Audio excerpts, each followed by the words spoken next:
I'm putting 130 grams of white flour, 165 grams of whole wheat flour, 8 grams of gluten, and 4 grams of salt. So total flour content is 300 grams. About 300 grams. Then I put some starter, which is about 60 grams of starter.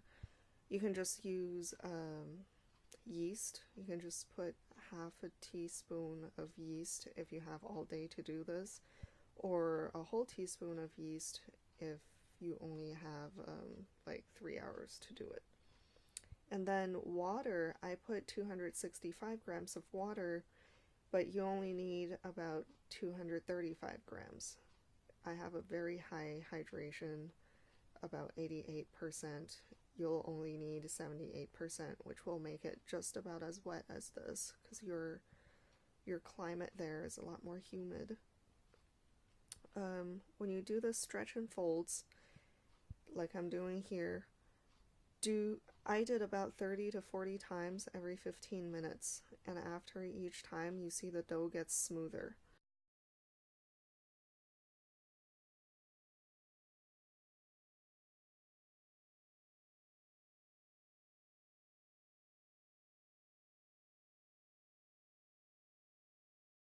This is the second time right now, and it's smoother than the last one. Make sure your hands are wet so that the dough doesn't stick to you. And then after you do that, you fold it over itself so that the smoother side is on the outside, and then you let it sit for another 15 minutes. I did this about 3 times. No, I did this exactly 3 times, but you don't have to do it exactly 3. You can do 4 or 5 if you have the time. So here I'm putting it out in a container. Ideally, the container would be skinnier and you would be able to see how much the volume is. But here, because I did another dough, I knew how much it was. So once it doubled, I flipped it out. I forgot to tape the beginning of this flipping out, but basically you flip it out and you fold it like a letter in thirds over itself, and then you just keep stretching it. If you're smart, you're not gonna do this directly on the board. You'll put a silpat underneath on which you're gonna bake it. A silpat or parchment paper, but since we have silpat, might as well use silpat. And then you let it sit there for about 20 minutes.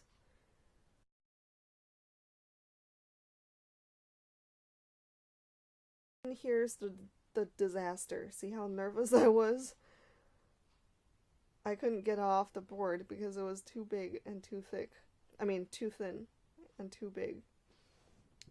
It wasn't even stuck to the board. It was just not possible to do because it was very, very soft dough. So make sure you have something underneath so you can transfer it directly. This was a big disaster. I was so sad. The dough was so nice, and then oh gosh. Oh, so sad.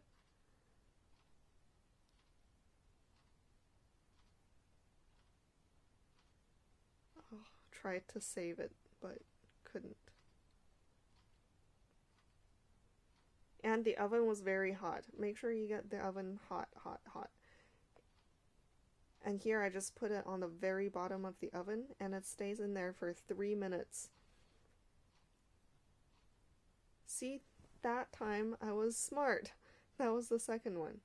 So the first one came out after 3 minutes, and I'm putting on the tomato paste. And then I put some pizza seasoning on there. Layer onions on top.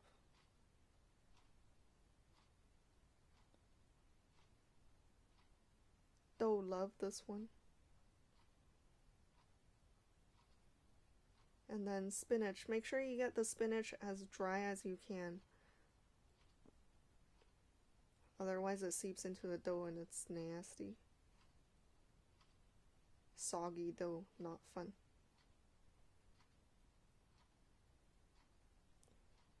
Those are mushrooms. I know they don't look like mushrooms. They're those big, huge, penis-looking mushrooms.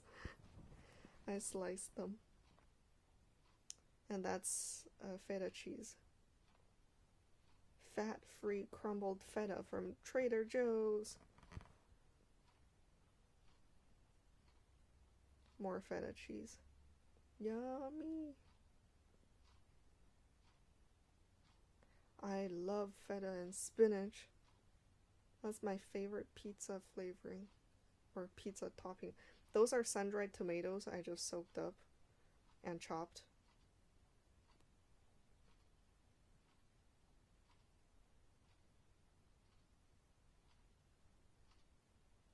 So then it all goes back in the oven for another 3 minutes.